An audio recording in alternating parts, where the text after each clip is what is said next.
ಓಂ ಶಾಂತಿ. ಇಂದಿನ ಮುರಳಿ ದಿನಾಂಕ 4 ಡಿಸೆಂಬರ್ 2025. ಮುರಳಿ महावाक्यಗಳು. मीठे बच्चे, तुम्हें अभी बाप द्वारा दिव्य दृष्टि मिली है.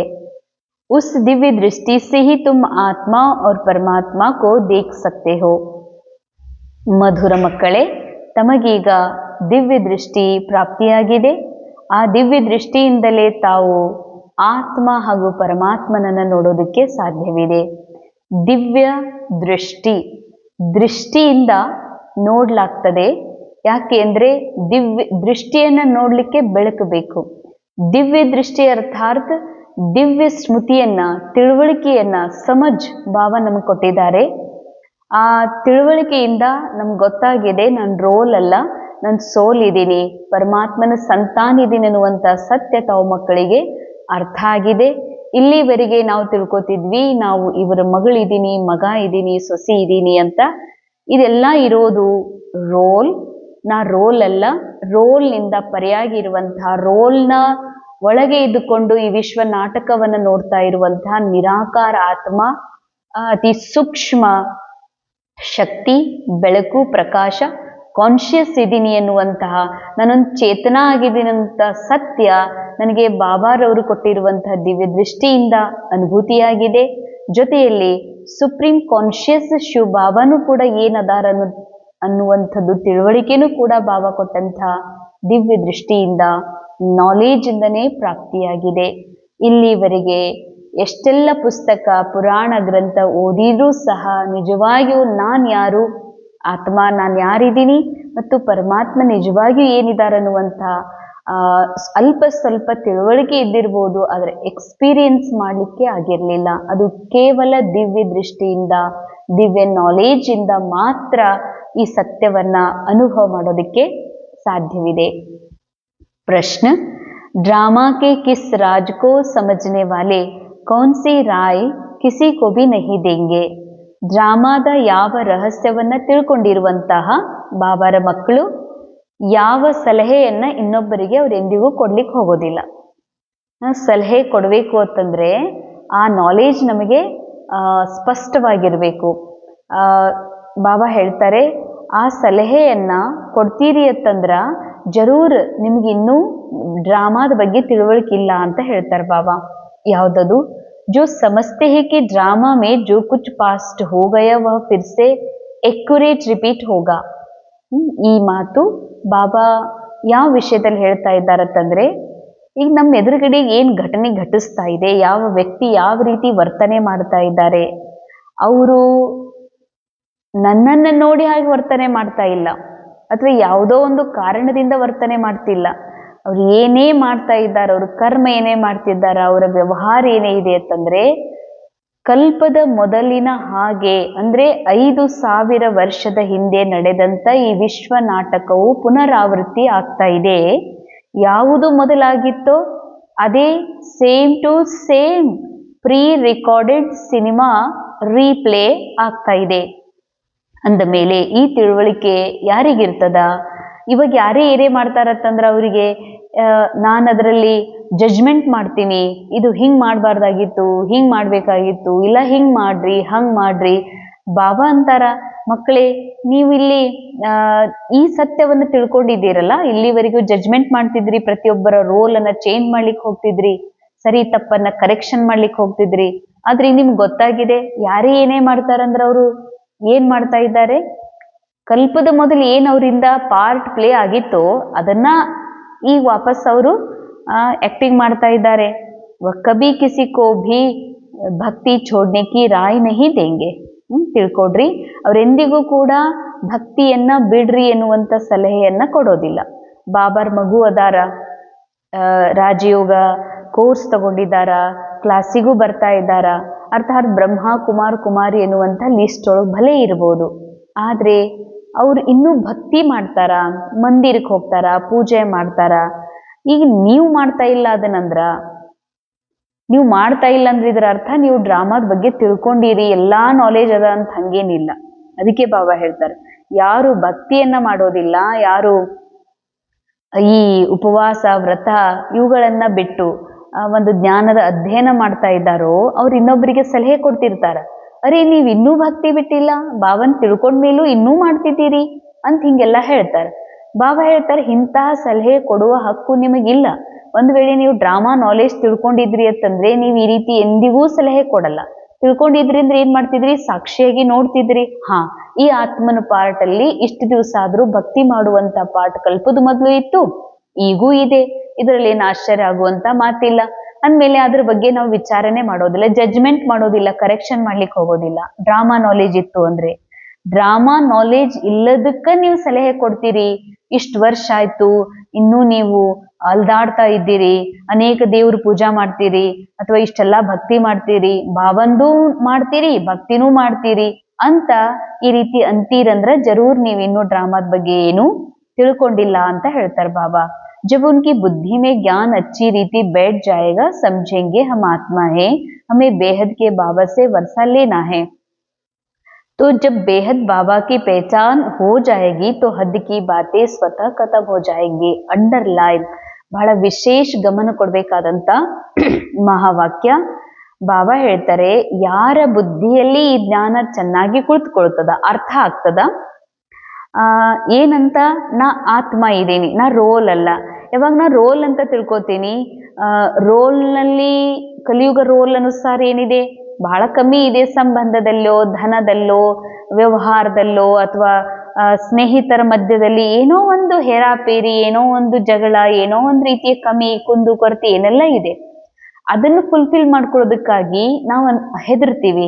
ಇಲ್ಲ ದೇವ್ರದ್ದು ಈ ಕಾರ್ಯ ಮಾಡಬೇಕು, ಹೀಗೆ ಮಾಡಬೇಕು, ಹಾಗೆ ಮಾಡಬೇಕು ಅಂತ. ಯಾವಾಗಿದು ನನಗೆ ನಾನು ರೋಲ್ ಅಂತ ತಿಳ್ಕೊಂಡಾಗ, ಮನುಷ್ಯ ಅಂತ ತಿಳ್ಕೊಂಡಾಗ, ಮನುಷ್ಯ ಕಾನ್ಶಿಯಸ್ ಅಲ್ಲಿ ಇದೀನಿ ಅಂತಂದ್ರೆ ಜರೂರ್ ಭಯ, ಭಕ್ತಿ, ಚಿಂತೆ ಇದೇ ಇರುತ್ತದೆ. ಅದಕ್ಕಾಗಿ ಬಾಬಾ ಅಂತಾರ ಒಂದು ವೇಳೆ ಈ ಹ್ಯೂಮನ್ ಕಾನ್ಶಿಯಸ್ ನಿಂದ ಶಿಫ್ಟಿಂಗ್ ಆಗಿ ನನ್ನ ಸೋಲ್ ಅನ್ನುವಂಥ ಕಾನ್ಶಿಯಸ್ ಯಾವಾಗ ಸ್ಪಷ್ಟ ಆಗ್ತದ ಅಂದ್ರೆ ನಾನು ಇರೋದು ಆತ್ಮ ಇದ್ದೀನಿ. ಎಂಥ ಆತ್ಮ? ಏಕ್ದಮ್ ಭರ್ಪೂರ್, ಸಂಪನ್, ಶಾಂತ, ಪವಿತ್ರ, ಸತ್ಯ, ಅವಿನಾಶಿ ಆತ್ಮ ಇದ್ದೀನಿ. ಈ ಸತ್ಯ ಯಾವ ದಿನ ನನಗೆ ತಿಳಿತದ, ನನಗೆ ಬೇಕನ್ನೋದು ಸಮಾಪ್ತ ಆಗ್ತದ. ಬೇಕನ್ನೋದದ ಅಂದ್ರ ನಾನು ದೇಹಭಾನದಾಗಿದ್ದೀನಿ. ಬೇಕು ಅಂದ್ರೆ ರಾವಣ ಅಂತ. ಎಲ್ಲಿ ಬೇಕನ್ನೋದಿದೆ ಅಲ್ಲಿ ರಾವಣ ಅದಾನ. ಎಲ್ಲಿ ರಾವಣ ಅದಾನ ಅದು ರಾವಣ ನಮ್ಮ ಕಡೆಯಿಂದ, ರೋಲ್ನ ಕಡೆಯಿಂದ ಭಕ್ತಿ ಜರೂರ್ ಮಾಡಿಸ್ತದ. ಯಾಕಂದ್ರೆ ಸಿಗ್ಬೇಕು ಹಂಗ ಅಂತೂ ಸಿಗುದಿಲ್ಲ. ಅದಕ್ಕೆ ಬೇಕಾಗಿದೆ ಈ ಮನಸ್ಸಿಗೆ. ಆದ್ರೆ ಯಾರು ತನ್ನ ಆತ್ಮ ರಿಯಲೈಸ್ ಮಾಡ್ಕೊಂಡಿದಾರ, ನಾನ್ ಭರ್ಪೂರ್ ಇದ್ದೀನಿ, ನನಗೆ ಹೊರ ಜಗತ್ತಿನ ರೋಲ್ನ, ಡ್ರಾಮಾದ ವ್ಯಕ್ತಿಯಿಂದ ನನಗೆ ಯಾವುದ್ರ ಅವಶ್ಯಕತೆ ಇಲ್ಲ, ಮತ್ತೆ ಯಾರೂ ಕೊಡ್ಲಿಕ್ಕೂ ಸಾಧ್ಯ ಇಲ್ಲ. ಬನ್ನಿ ಬನಾಯಿ ಡ್ರಾಮಾದೊಳಗ ಯಾರಾದ್ರೂ ಏನಾದ್ರೂ ಕೊಡ್ಲಿಕ್ಕೆ ಸಾಧ್ಯ ಅದ? ಕೊಡುದಿತ್ತಂದ್ರೆ ಕೊಡ್ತಾರ, ಕೊಡುದಿರ್ಲಿಲ್ಲ ಅಂದ್ರೆ ಎಂದಿಗೂ ಅವ್ರು ಕೊಡ್ಲಿಕ್ಕೆ ಸಾಧ್ಯ ಇಲ್ಲ. ಅಂದ್ಮೇಲೆ ಇಚ್ಛಾನೇ ಇರೋದಿಲ್ಲ. ಅಂದ್ಮೇಲೆ ಬಾಬಾ ಹೇಳ್ತಾರೆ ನಾ ಆತ್ಮ ಅನ್ನುವಂತಹ ಒಂದು ಅನುಭೂತಿ ಆಗಿತ್ತು ಅಂತಂದ್ರೆ, ನಾನು ಭಗವಂತನ ಸಂತಾನಿದ್ದೀನಿ ಅನ್ನುವಂಥ ಅನುಭೂತಿ ಆಗಿದ್ರೆ, ಪರಮಾತ್ಮನ ಆಸ್ತಿಗೆ ನಾ ಹಕ್ಕದಾರಿದ್ದೀನಿ ಅನ್ನೋಂಥ ಸತ್ಯದ ಅನುಭೂತಿ ಆಗಿದ್ರೆ, ಅವ್ರು ಎಂದಿಗೂ ಭಕ್ತಿ ಮಾಡೋದೇ ಇಲ್ಲ ಅಂತಾರೆ ಬಾಬಾ. ಭಕ್ತಿ ಅಂದ್ರೆ ಬೇಡ್ಕೊಳ್ಳೋದು, ಭಕ್ತಿ ಅಂದ್ರೆ ಇಚ್ಛಾ. ಭಕ್ತಿ ಅಂತಂದ್ರೆ ಅಪೂರ್ಣತೆ.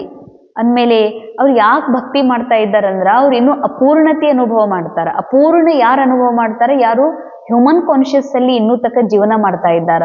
ಅಂದಮೇಲೆ ಅವರು ಯಾವಾಗ ಸತ್ಯ ರಿಯಲೈಸ್ ಆಗ್ತದ, ನಾ ಆತ್ಮ ನಿರಾಕಾರ ಪರಮಾತ್ಮನ ಸಂತಾನ್, ಅವಿನಾಶಿ, ಭರ್ಪೂರ್ ಇದೀನಂತ ತಿಳಿತದ, ಅವಾಗ ಆಟೋಮೆಟಿಕ್ ಅವ್ರು ಭಕ್ತಿ ಬಿಟ್ಟು ಬಿಡ್ತಾರ. ಸೊ ನೀವ್ ಹೇಳ್ಬೇಡ್ರಿ ಅವರಿಗೆ ಭಕ್ತಿ ಬಿಡ್ರಿ, ಪೂಜಾ ಬಿಡ್ರಿ, ಯಾತ್ರಾ ಬಿಡ್ರಿ, ತೀರ್ಥ ಸ್ಥಾನಕ್ಕೆ ಹೋಗುದ್ ಬಿಡ್ರಿ, ನೀವು ಒಂದ ಮಾಡ್ರಿ ಅಂತ ನೀವ್ ಹೇಳ್ಬೇಡ್ರಿ ಅಂತಾರ ಬಾಬಾ. ನೀವ್ ಹೇಳ್ತೀರಂದ್ರೆ ನೀವು ಈ ನಾಟಕವನ್ನ, ಡ್ರಾಮಾದ ಬಗ್ಗೆ ನಾಲೆಜ್ ಪೂರ ನೀವೇ ತಿಳ್ಕೊಂಡಿಲ್ಲ ಅಂತ ಅರ್ಥ. ಅವ್ರು ಯಾವತ್ತು ತಿಳ್ಕೋತಾರ, ಅವ್ರ ಬಾಬನ್ ಮಗು ಆಗಿದ್ದಾರಂದ್ರೆ ಎಂದ್ ಅವರಿಗೆ ಬಾಬಾ ಡ್ರಾಮಾ ಅನುಸಾರ ತಿಳಿಸ್ತಾರ, ಅವ್ರಿಗೆ ಅದು ಮಾತು ತಿಳಿತದ, ಅವ್ರು ಜರೂರ್ ಭಕ್ತಿ ಮಾಡೋದನ್ನ ಬಿಟ್ಟು ಒಬ್ಬ ತಂದೆಯ ಆಸ್ತಿಗೆ ಹಕ್ಕದಾರ ಆಗ್ತಾರ, ಅಧಿಕಾರಿ ಆಗ್ತಾರೆ ಅಂತ ಹೇಳ್ತಾರೆ ಬಾಬಾ. ಧಾರಣೆಗಾಗಿ ಮುಖ್ಯ ಸಾರ, ಮೊದಲನೇ ಪಾಯಿಂಟ್, ಆಂಖೋಂಕು ಸಿವಿಲ್ ಬನಾನೆಗೆ ಮೆಹನತ್ ಕರ್ನೆ ಹೇ. ಈ ಕಣ್ಣುಗಳು ಪವಿತ್ರ ಮಾಡ್ಕೊಳ್ಳುವಂತಹ ಒಂದು ಪರಿಶ್ರಮವನ್ನ ಪಡಬೇಕಾಗಿದೆ. ಕಣ್ಣುಗಳನ್ನ ಪವಿತ್ರ ಅಂದ್ರೆ ಈ ಕಣ್ಣು ತೊಳೆದು ಪವಿತ್ರ, ಅಥವಾ ನಾ ಅಣ್ಣಂದ್ರನ್ನೇ ನೋಡಂಗಿಲ್ಲ, ಸ್ತ್ರೀ ರೋಲ್ನಾಗ ಇರೋಂಥವ್ರು ಅಣ್ಣಂದ್ರ ಬಗ್ಗೆ ನೋಡುವುದೇ ಇಲ್ಲ, ಅಥವಾ ಪುರುಷ ರೋಲ್ನಾಗ ಇರೋರು ನಾ ಯಾ ಹೆಣ್ಮಕ್ಳು ನೋಡೋದಿಲ್ಲ, ಇದು ಪವಿತ್ರತೆ ಅಲ್ಲ. ಪವಿತ್ರತೆ ಅರ್ಥಾತ್ ರೋಲ್ ಫಿಕ್ಸ್ಡ್ ಇದೆ. ರೋಲ್ ನೋಡೋದ್ರಿಂದ ಸ್ತ್ರೀ ರೋಲ್, ಪುರುಷ ರೋಲ್, ಕುಮಾರ್ ಕುಮಾರಿ, ವಯಸ್ಸಾದವ್ರು ಯಾರನ್ನ ನೋಡಿ ಏನಾಗಬೇಕಾಗೈತಿ, ಇದು ಡ್ರಾಮಾ ಸ್ಕ್ರಿಪ್ಟೆಡ್ ಇದೆ ಅಂದಮೇಲೆ ಆ ಸ್ತ್ರೀ ಇದ್ರೇನು, ಪುರುಷ ಇದ್ರೇನು, ದೊಡ್ಡವರಿದ್ರೇನು, ಯಾರಿದ್ರೆ ಏನು, ನನಗ್ ಸತ್ಯ ಗೊತ್ತಾಗಿದೆ, ಒಳಗಡೆ ಇರುವಂಥದ್ದು ಎಕ್ದಮ್ ಬಾಪ್ ಸಮಾನ್ ಪ್ಯೂರ್ ಆತ್ಮ ಇದೆ. ಆ ಪವಿತ್ರ ಆತ್ಮ ಕಾಣಿಸ್ತದತ್ತಂದ್ರ ನನಗೆ ದೇಹ ಗೋಚರಿಸದೆ, ಅಂದ್ರೆ ಕಣ್ಣಿಗೆ, ಈ ಚರ್ಮದ ಕಣ್ಣಿಗೆ ಕಾಣುವ ಮಾತಲ್ಲ, ಚರ್ಮದ ಕಣ್ಣಿಗಂತೂ ಶರೀರನೇ ಕಾಣುವುದು. ಬುದ್ಧಿಯ ನೇತ್ರಕ್ಕೆ, ತಿಳುವಳಿಕೆಗೆ ಬಾಬಾ ಏನು ದಿವ್ಯ ನೇತ್ರ ಕೊಟ್ಟಿದಾರ, ಈ ನೇತ್ರಕ್ಕೆ ಅರ್ಥಾತ್ ತಿಳುವಳಿಕೆ ಒಳಗ ಇದು ಬರ್ತದ, ಇವ್ರ ಆತ್ಮ ಅದಾರ. ಭಲೆ ರೋಲ್ ಅಪ್ಪಂದಿರ್ಲಿ, ಅಮ್ಮಂದಿರ್ಲಿ, ರೋಲ್ ತಮ್ಮಂದಿರ್ಲಿ, ತಂಗಿದಿರ್ಲಿ, ಯಾರೇ ನನ್ನ ಎದುರುಗಡೆ ಅದಾರ, ಅಥವಾ ಇದನ್ನು ಮನುಷ್ಯ ರೋಲ್ ಭಲೆ ಇರ್ಬೋದು, ಕಂಟಿನ್ಯೂ ಪಾರ್ಟ್ ಪ್ಲೇ ಆಗ್ತಾ ಇರ್ಬೋದು, ಆದ್ರೆ ನಾ ಆತ್ಮ ಇದ್ದೀನಿ, ಇದ್ರೊಳಗೆ ಎಲ್ಲಾರೊಳಗಿರುವಂಥವ್ರು ನಿರಾಕಾರ್ ಪವಿತ್ರ ಆತ್ಮ ಇದ್ದಾರ ಅನ್ನೋದೇನಿದೆಯಲ್ಲ, ಇದು ಕಣ್ಣುಗಳನ್ನ ಸಿವಿಲ್ ಮಾಡ್ಕೊಳ್ಳೋದು. ದೇಹ, ಪೊಸಿಷನ್, ಸಂಬಂಧಗಳು ಇವುಗಳು ಕಾಣಿಸ್ತಾವತ್ತಂದ್ರ ಇದಕ್ಕೆ ಬಾಬಾ ಹೇಳ್ತಾರೆ ಕ್ರಿಮಿನಲ್ ಐ. ಅದಕ್ಕಾಗಿ ಏನ್ ಮಾಡ್ಕೋಬೇಕಾಗಿದೆ, ಸಿವಿಲೈಸ್ಡ್ ಬನ್ನ ಹೇ, ಬುದ್ಧಿ ಮೇ ಸದಾ ರಹೆ, ಹಮ್ ಪ್ರಜಾಪಿತ ಬ್ರಹ್ಮ ಕೆ ಬಚ್ಚೆ ಬಾಯಿ ಬಹನ್ ಹೇ. ಸದಾ ತಮ್ಮ ಬುದ್ಧಿಯಲ್ಲಿರ್ಲಿ, ನಾವು ಪ್ರಜಾಪಿತ ಬ್ರಹ್ಮರವರ ಸಂತಾನಿದ್ದೀವಿ, ಸಹೋದರ ಸಹೋದರಿ ಎನ್ನುವಂತ ಸ್ಮೃತಿ ಇರಲಿ. ಕ್ರಿಮಿನಲ್ ದೃಷ್ಟಿ ರಖನೇ ಸಕ್ತೆ, ನೀವೆಂದಿಗೂ ಕೂಡ ಕ್ರಿಮಿನಲ್ ಅರ್ಥಾತ್ ದೈಹಿಕ ಭಾನ್, ಇವರು ಅವ್ವ ಅದಾರ, ಅಪ್ಪ ಅದಾರ, ಅವ್ವ ಅಪ್ಪ ಸತ್ಯನಾ, ಅದೊಂದು ರೋಲ್ ದೇಹ, ದೇಹ ಭಾನ್, ಇದು ದೇಹ ಭಾನದ ಕಾನ್ಶಿಯಸ್ನೇ ಬಾಬಾ ಹೇಳ್ತಾರೆ ಕುದೃಷ್ಟಿ, ಕ್ರಿಮಿನಲ್ ಆಯ್. ಅದಕ್ಕಾಗಿ ಬಾಬಾ ಅಂತಾರೆ ಸದಾ ಎಲ್ಲರೊಳಗ ಆ ಸತ್ಯ ಆತ್ಮ ನೋಡುವ ಒಂದು ಭಾವ, ದೃಷ್ಟಿ, ತಿಳುವಳಿಕೆಗೆ ಬಾಬಾ ಸಿವಿಲೈಸ್ಡ್ ಅಂತ ಹೇಳ್ತಾರೆ. ಸೆಕೆಂಡ್ ಪಾಯಿಂಟ್, शरीर निर्वाह अर्थ कर्म करते बुद्धि का योग एक बाबा से लगाना है. हद की सब बातें छोड़ बेहद के बाबा को याद करना, बेहद का सन्यासी बनना है. ಶರೀರ ನಿರ್ವಹಣೆಯ ಅರ್ಥ ಕರ್ಮವನ್ನ ಮಾಡ್ರಿ, ಭಲೆ ಕರ್ಮ ಅಂತೂ ಮಾಡಲೇಬೇಕು. ಕರ್ಮ ಮಾಡೋದಕ್ಕೆ ನಾವು ಈ ನಾಟಕದಲ್ಲಿ ಬಂದೀವಿ, ಇಲ್ಲ ಅಂದ್ರೆ ಪರಂಧಾಮದಲ್ಲಿ ಕರ್ಮಾತೀತ್ ವಿದೇಹಿ ಸ್ಥಿತಿಯಲ್ಲಿ ನಾವು ಅಲ್ಲೇ ಇರಬಹುದಾಗಿತ್ತು. ಅರೆ ಕರ್ಮ ಹೆಂಗಿರ್ತದ, ಪ್ರತಿಯೊಂದು ವೆರೈಟಿ ಕರ್ಮ, ವೆರೈಟಿ ಸಂಬಂಧ ಸಿಚುವೇಶನ್ದೊಳಗೆ ಏನು ಅನುಭೂತಿ ಆಗ್ತದ, ಪೇನ್ ಅಂದ್ರೆ ಏನು, ಖುಷಿ ಅಂದ್ರೆ ಏನು, ಸಂಘರ್ಷ ಅಂದ್ರೆ ಏನು, ಇವೆಲ್ಲ ನಾವು ಅನುಭವ ಮಾಡ್ಲಿಕ್ಕೆ ಬಂದೀವಿ ಈ ನಾಟಕದಲ್ಲಿ. ಅಂದ ಮೇಲೆ ಶರೀರ ನಿರ್ವಾಹಾರ್ಥ ಭಲೆ ಕರ್ಮ ಮಾಡ್ರಿ, ಆದರೆ ಬುದ್ಧಿಯ ಯೋಗ ಕನೆಕ್ಷನ್ ಒಬ್ಬ ತಂದೆ ಜೊತೆಗೆ ಇರ್ಲಿ. ಅಂದ್ರೆ ಗೊತ್ತಿರ್ಲಿ ಇದು ಡ್ರಾಮಾ ನಡೀತಾ ಇದೆ, ಇಲ್ಲಿ ಸಿನಿಮಾ ನಡೀತಾ ಇದೆ, ಇದು ಸತ್ಯ ಅಲ್ಲ, ಸತ್ಯ ಇರೋರು ನಿರಾಕಾರ ಪರಮಾತ್ಮ ಮಾತ್ರ ಇದ್ದಾರ ಅಂತ ಇದು ಬುದ್ಧಿಯಲ್ಲಿ ಇಟ್ಕೊಂಡು ನಿನ್ನ ಆತ್ಮ ನಿರಾಕಾರ ಅವಿನಾಶಿಯಾಗಿರುವ ಆತ್ಮನ ಕನೆಕ್ಷನ್ ಅನ್ನ ಬಾಬನ ಜೊತೆ ಇಡಬೇಕು. ಹದ್ದಿನ ಎಲ್ಲ ಮಾತುಗಳನ್ನ ಬಿಟ್ಟು, ಹದ್ದಿನ ಮಾತು ಅಂದ್ರೆ ಡ್ರಾಮಾ ಹದ್ದು, ಡ್ರಾಮಾದೊಳಗೆ ಏನ್ ಮಾತಿದೆ, ಘಟನೆಗಳಿವೆ, ಏನೆಲ್ಲ ಇಲ್ಲಿ ಕಾಣ್ತಾ ಇದೆ, ಇದು ಎಲ್ಲ ಹದ್. ಎಲ್ಲಿ ದೇಹ ಇದೆ, ದೇಹದ ಕಣ್ಣಿಗೆ ಕಾಣಿಸ್ತದೋ ಅದೆಲ್ಲ ಹದ್. ಅದಕ್ಕೆ ಬಾಬಾ ಹೇಳ್ತಾರೆ ಡ್ರಾಮಾದಿಂದ ಪರೆಯಾಗುವುದೇ ಬೇಹದ್ದಿನಲ್ಲಿ ಹೋಗೋದು, ಆತ್ಮಸ್ಮೃತಿಯಲ್ಲಿ ಬರೋದೇ ಬೇಹದ್ದಿನಲ್ಲಿ ಬರೋದು. ಅದಕ್ಕಾಗಿ ಹದ್ದು ಅರ್ಥಾತ್ ಈ ದೇಹ, ಮನುಷ್ಯ ಜೀವನದ ಈ ಒಂದು ವಿಶ್ವ, ಇಲ್ಲಿಯ ಎಲ್ಲಾ ಮಾತುಗಳಿಂದ ಏನಾಗ್ರಿ ಪರೆಯಾಗ್ರಿ ಅಂತಾರೆ ಬಾಬಾ. ಯಾಕಂದ್ರೆ ಈ ವಿಶ್ವ ಅಂತ ಏನ್ ಅಂತ ಇದ್ದೀವಿ, ಇದು ಒಂದು ದೊಡ್ಡ ಸ್ಕ್ರೀನ್ ಮೇಲೆ ನಡೀತಾ ಇರುವಂತಹ ಒಂದು ದೊಡ್ಡ ಫಿಲ್ಮ್. ಇದು ಈ ಫಿಲ್ಮ್ ಸಮಾಪ್ತಾಗಿ ಹೋಗೋದಿದೆ, ಅದಕ್ಕೆ ಇದನ್ನ ರಿಯಲ್ ಅನ್ಕೊಂಡು ನಿನ್ ತಲೆಯೊಳಗ ಬುದ್ಧಿಯಲ್ಲಿ ಇಟ್ಕೋಬೇಡಂತಾರ ಬಾಬಾ. ತೋ ಬೇಹದ್ ಕ ಸನ್ಯಾಸಿ ಬನ್ನ ಹೇ. ಹದ್ದಿನ ಸನ್ಯಾಸಿಗಳು ಕೇವಲ ಮನೆಯನ್ನ ಮತ್ತು ಹೆಂಡತಿಯನ್ನ, ಮಕ್ಕಳನ್ನ, ತಮ್ಮ ಊರನ್ನ ಬಿಟ್ಟು ಹೋಗಿದ್ದಾರೆ, ತಮ್ಮ ಸರ್ನೇಮ್ ಚೇಂಜ್ ಮಾಡ್ಕೊಂಡಿದ್ದಾರ, ತಮ್ಮ ಹೆಸರು ಚೇಂಜ್ ಮಾಡ್ಕೊಂಡಿದ್ದಾರ. ಆದ್ರೆ ಇಲ್ಲಿ ಏನಂತಾರ ಬಾಬಾ, ಅರೆ ನೀವು ಊರ ಕೇರಿ ಅಷ್ಟೇ ಅಲ್ಲ, ನೀವೇನ್ ಬಿಟ್ಟು ಹೋಗ್ಬೇಕಾಗಿಲ್ಲ, ಇರುದು ಎಲ್ಲಿದ್ದೀರಿ ಅಲ್ಲೇ ಇರ್ರಿ, ರೋಲ್ ಅಲ್ಲೇ ಕಂಟಿನ್ಯೂ ಆಗ್ತದ, ಡ್ರಾಮಾನುಸಾರ ಏನಿದೆ ಅದೇ. ನೀನು ಈ ಡ್ರಾಮಾದಿಂದಲೇ ಪರೆ, ಈ ರೋಲಿಂದ ಪರೆ, ಈ ವಿಶ್ವ ನಾಟಕದ ಸರ್ವ ಮಾತಿನಿಂದ ಪರೆ, ಹೇಗೆ ಬಾಬಾ ಎಲ್ಲದರಿಂದ ಪರೆ ಇದ್ದಾರೋ ಹಾಗೆ ನೀನೂ ಸಹ ಪರ್ಯಾದ ಸ್ಥಿತಿಯಲ್ಲಿ ಇರುವುದಕ್ಕನೇ ಬಾಬಾ ಅಂತಾರ ಬೇಹದ್ದಿನ ಸನ್ಯಾಸಿ ಆಗಬೇಕಾಗಿದೆ. वरदान बाबा शब्द की स्मृति से कारण को निवारण में परिवर्तन करने वाले सदा अचल अडोल भव. ಬಾಬಾ ಅನ್ನುವ ಶಬ್ದದ ಸ್ಮೃತಿಯಿಂದ ಬಾಬಾ ಬಾಬಾ ಅನ್ನೋದೊಂದು ಆ್ಯಕ್ಚುಲಿ ಶಬ್ದ ಅಲ್ಲ, ವೈಬ್ರೇಷನ್. ಬಾಬಾ ಅನ್ನೋದೊಂದು ಪ್ರೇಮ್, ಬಾಬಾ ಅನ್ನುವಂಥದ್ದೊಂದು ಶುದ್ಧ ಪ್ಯೂರ್ ಎನರ್ಜಿ. ಬಾಬಾ ಅನ್ನೋದು ಅಂತಂದ್ರೆ ಆ ಶುದ್ಧ ಪವಿತ್ರ ತರಂಗಗಳ ಪ್ರವಾಹದೊಳಗೆ ಅನುಭವ ಮಾಡೋದು, ಆ ಎನರ್ಜಿಯ ಅನುಭವ ಮಾಡೋದು. ಸೊ ಬಾಬಾ ಎನ್ನುವ ಶಬ್ದದ ಸ್ಮೃತಿಯಿಂದ ಕಾರಣವನ್ನ ನಿವಾರಣೆಯಲ್ಲಿ ಪರಿವರ್ತನೆ ಮಾಡುವಂಥ, ಎಲ್ಲದಕ್ಕೂ ಹೇಳ್ತೀವಿ ಪ್ರಾಬ್ಲಮ್ ಇದೆ, ಒಂದು ಕಾರಣ ಅದ ರೀ, ಹಿಂಗೊಂದು ಸಮಸ್ಯೆ ಅದ ರೀ, ಹಿಂಗೊಂದು ಮಾತದ ರೀ ಅಂತ ಹೇಳ್ತೀವಿ. ಕಾರಣವನ್ನ ಹೇಳ್ತಿರಲ್ಲ, ಕಾರಣವನ್ನ ಏನ್ ಮಾಡ್ಕೊಂಡ್ಬಿಡ್ರಿ, ನಿವಾರಣೆಯಲ್ಲಿ ಪರಿವರ್ತನೆ ಮಾಡಿಕೊಂಡು ಸದಾ ಅಚಲ ಅಡೋಲರು ಆಗ್ರಿ. कोई भी परिस्थिति जो बल हलचल वाली हो लेकिन बाबा कहा अचल बने.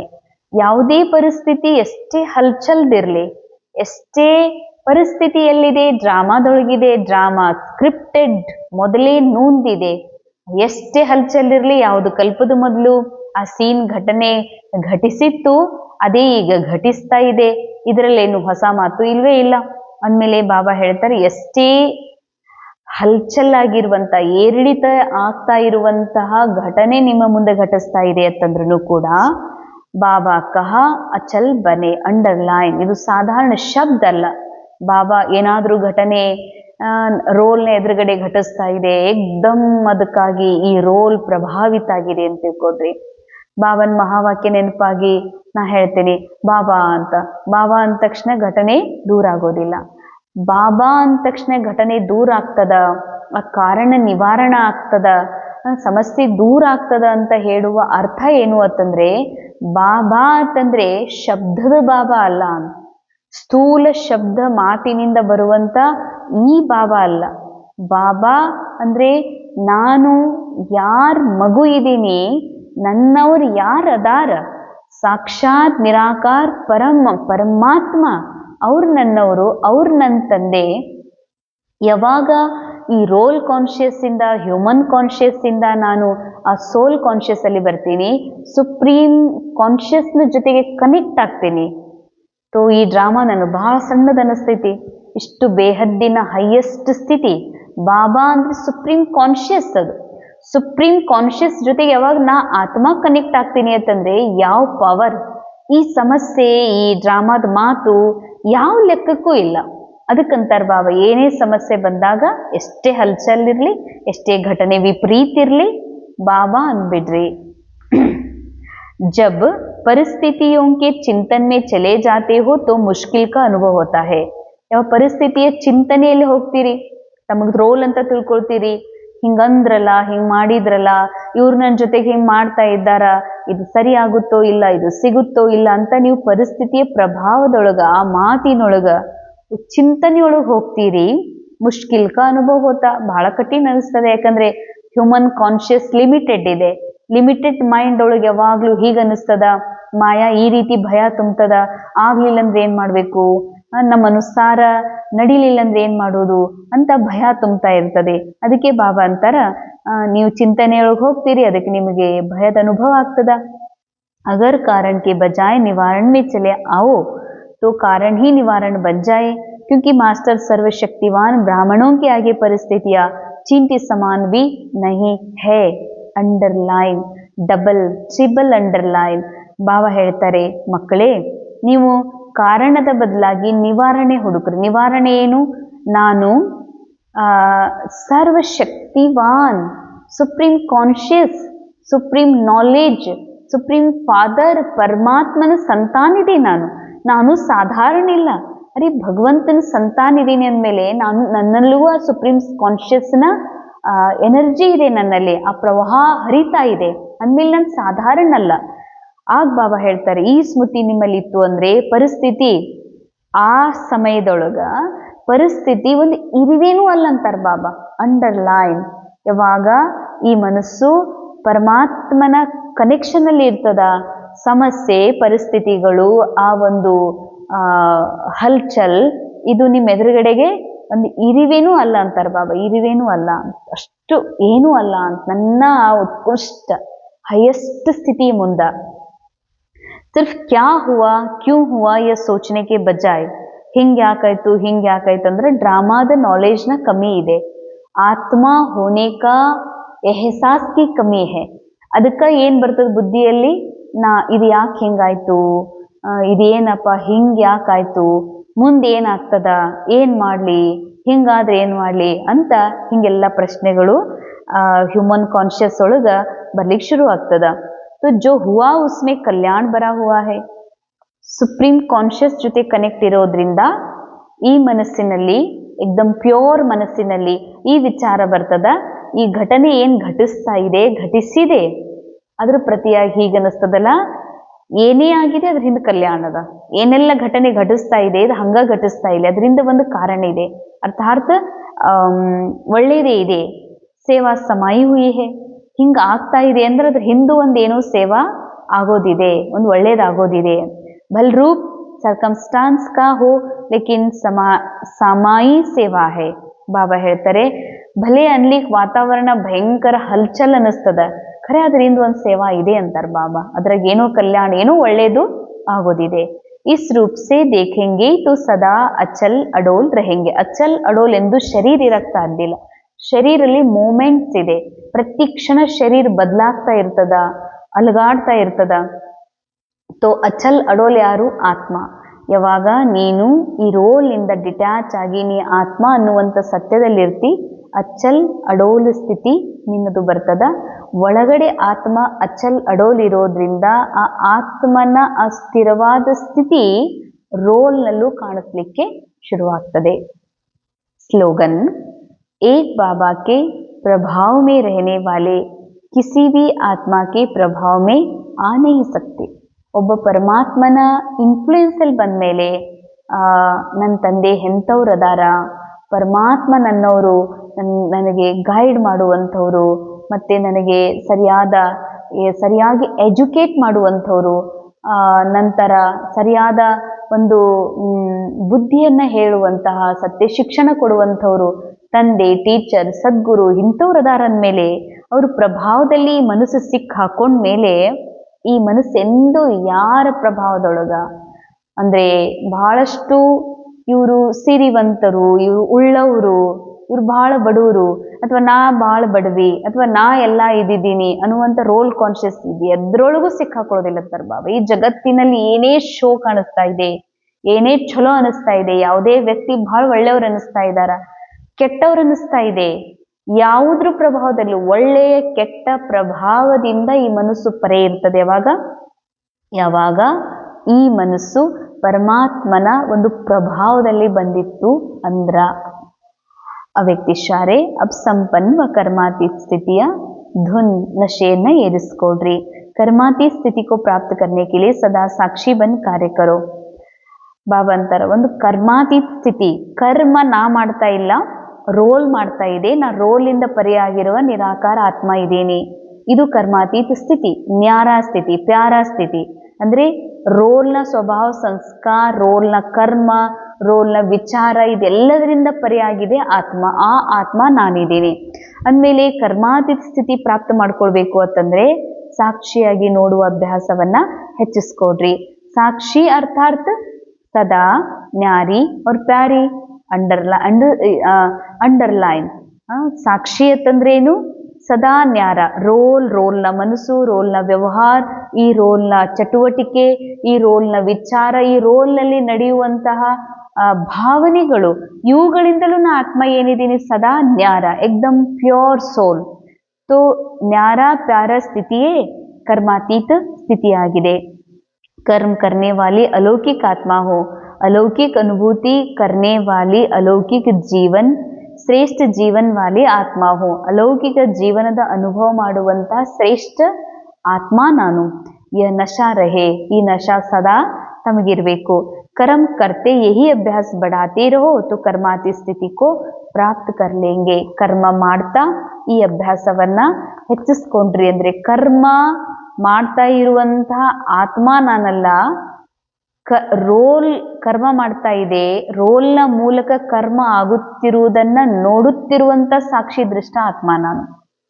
ಈ ಅಭ್ಯಾಸವನ್ನ ಎಷ್ಟೆಷ್ಟು ಹೆಚ್ಚಿಸ್ಕೊಳ್ತೀರಿ ಅಷ್ಟು ನೀವು ಕರ್ಮಾತೀತ ಸ್ಥಿತಿ, ಯಾವಾಗ ಇದೇ ರೋಲ್ನಲ್ಲಿ ಇದೇ ಕಲಿಯುಗದ ಪಾತ್ರ ಅಭಿನಯ ಮಾಡ್ತಾ, ಇಷ್ಟೆಲ್ಲ ರೋಗ ಇದ್ರು, ಇಷ್ಟೆಲ್ಲ ಬಾಹ್ಯ ಚಿಂತೆ ದುಃಖ ಘಟನೆ ಹಲ್ಚಲಿದ್ರು ಕೂಡ ನಾ ಸ್ವಯಂ ಆತ್ಮ ಈ ಶರೀರದಲ್ಲಿ ಇರ್ತಾ ಕರ್ಮಾತೀತ ಸ್ಥಿತಿ ಅಂದ್ರೆ ಬಹಳ ನ್ಯಾರ ಪ್ಯಾರ ಪರಮಾತ್ಮನ ಸಮಾನ ಸ್ಥಿತಿ ಈ ಅನುಭವವನ್ನ ಮಾಡಲಿಕ್ಕೆ ಮಕ್ಕಳೇ ಸಾಧ್ಯ ಇದೆ. ಅದಕ್ಕೆ ಈ ಅಭ್ಯಾಸವನ್ನ ಹೆಚ್ಚಿಸ್ಕೊಡ್ರಿ ಅಂತಾರೆ ಬಾಬಾ. ಅಭ್ಯಾಸ ಮಾಡೋಣ. ತಮ್ಮ ಒಂದು ಆತ್ಮೀಯ ಪೊಸಿಷನ್ ಅಲ್ಲಿ ಸ್ಥಿತಾಗ್ರಿ, ಅನುಭವ ಮಾಡ್ರಿ ಈ ಒಂದು ಶರೀರ, ಕರ್ಮೇಂದ್ರಿಯಗಳು, ಶರೀರ ಅರ್ಥಾತ್ ರೋಲ್ನ ಮನಸ್ಸು, ರೋಲ್ನ ವಿಚಾರಗಳು, ಭಾವನೆಗಳು, ಸ್ವಭಾವ ಸಂಸ್ಕಾರಗಳು, ಇವೆಲ್ಲವುಗಳಿಂದ ನಾ ಆತ್ಮ ಪರೆಯಾಗಿದ್ದೇನೆ. ಸ್ವಭಾವ ಸಂಸ್ಕಾರ, ಒಳ್ಳೆಯ ಕೆಟ್ಟ, ಇವೆಲ್ಲವುಗಳಿಂದ ಪರೆಯಾಗಿರುವಂತಹ ಕರ್ಮಾತೀತಾತ್ಮ ನಾನು. ಇದು ನನ್ನ ಸತ್ಯ, ಇದೇ ನನ್ನ ನಿಜವಾದ ಧರ್ಮ ಆಗಿದೆ.